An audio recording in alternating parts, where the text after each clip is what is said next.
So for the talk today, I thought I'd start off doing something a little bit different. So obviously I wanted to include the right Toblerone in the talk.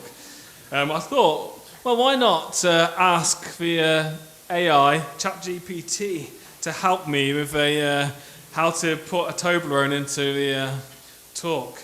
And so here's the gospel message according to white chocolate Toblerone. Imagine the white chocolate Toblerone as a representation of Jesus' love. The pure white colour reflects his purity, and the triangular shape echoes the Trinity.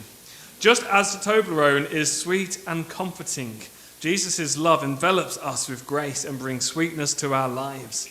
The individual peaks represent moments of connection and guidance, reminding us that, like the Toblerone, Jesus is always there to uplift and comfort us through the peaks and valleys of life. Oh. So now every time I eat Toblerone, I can remember Jesus.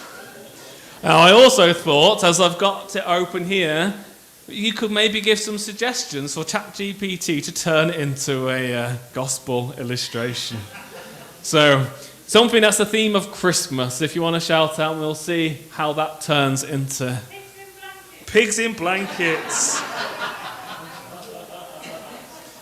Make pigs in blankets. Gospel illustration. Let's see what comes up. There's some risk here because who knows what it'll come out with. Consider pigs in blankets as a metaphor for God's embrace. Just as sausages are wrapped in a warm blanket of bacon, we find security and comfort in the loving arms of God. The bacon represents his protection, and the sausage symbolizes us, embraced by his unwavering love. Just as each bite combines the savory elements, our lives are enriched when we immerse ourselves in the divine warmth, finding fulfillment and peace in the comforting embrace of our Creator. That was pretty good. And I think it's probably fairly apt to call us silly sausages, isn't it? So, any others? Christmas tree. That might be an easier one. Let's see.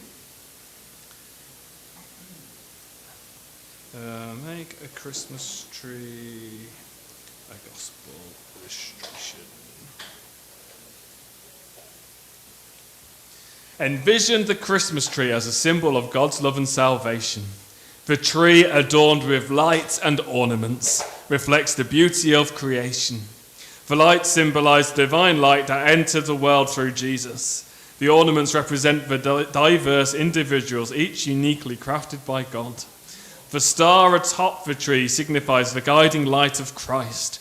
As gifts under the tree evoke joy, God's gift of salvation through Jesus brings eternal joy and hope to all who receive it. That's a pretty good one. I think I might be getting replaced with this. Shall we have one more? Christmas turkey.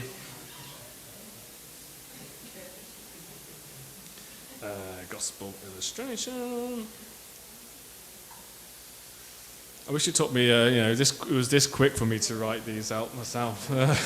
Imagine the Christmas turkey as a representation of the abundance of God's grace.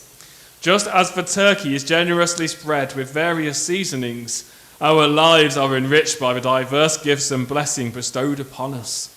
The act of roasting the turkey mirrors the refining process we undergo through life's experiences, emerging stronger and more flavorful. Just as a shared festive meal fosters togetherness, God's grace unites us in love, creating a feast of gratitude and joy in the celebration of his abundant goodness. Oh, that's pretty good, isn't it? Wow.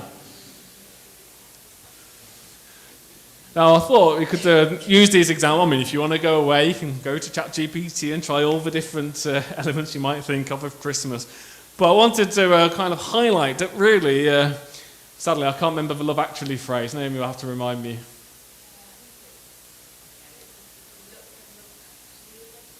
If you look around, Jesus is actually everywhere. That's what I was going to do, but I should have written it down, shouldn't I?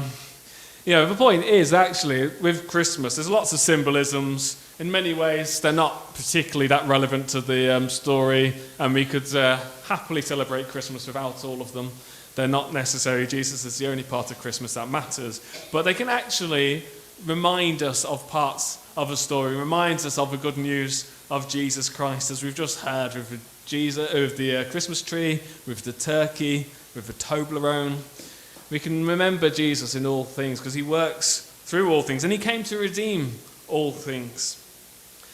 But as we go about Christmas today, as we go about the next few days, what I wanted us to do is actually, as we go away, to not really get caught up in the things that don't matter, like my Christmas jumper, to not let those things become the focus of Christmas, but actually to let them point you towards Jesus Christ. Why not go away today, and as you celebrate Christmas, think, how does this remind me of the gospel? And either you may be able to come up with the answer yourself, that would be great, and you can be like, I don't know, these Brussels sprouts remind me of Jesus because... I might need a chat GPT on that one, but... and if you are struggling, maybe there's a solution. You can go to chat GPT and ask what it thinks is the gospel illustration from Brussels sprouts. I'm going to do it. Make a Christmas illustration from... No, gospel... illustration from Brussels sprouts. Consider Brussels sprouts as a metaphor for spiritual growth. Just as these tiny sprouts transform into hearty, flavorful greens through careful cultivation, our lives can undergo a similar transformation through spiritual nurturing. The process of peeling away the outer layers of Brussels sprouts mirrors shedding our burdens and finding authenticity. Just as these sprouts become a delightful addition to a meal, our spiritual growth adds richness and depth to our lives, becoming a testament to the beauty that can emerge through faith and perseverance. That's pretty good. So there you go. I bet you never knew Brussels sprouts could be so profound. But yeah, the point is let's make Jesus the centre of our celebrations and all the things that surround Christmas. Let them point us to him.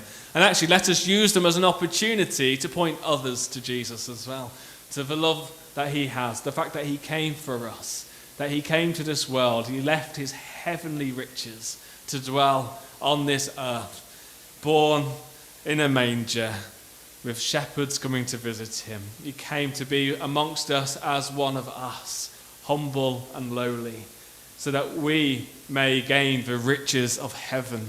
That's why he came. That's why he came and he died on the cross, is so that we may inherit all the riches of heaven, the great gifts of God for ourselves. So let us use all that we have around us at Christmas to remind us of the good news of Jesus Christ and why we are celebrating him and celebrating this day. Amen. And so we'll continue and respond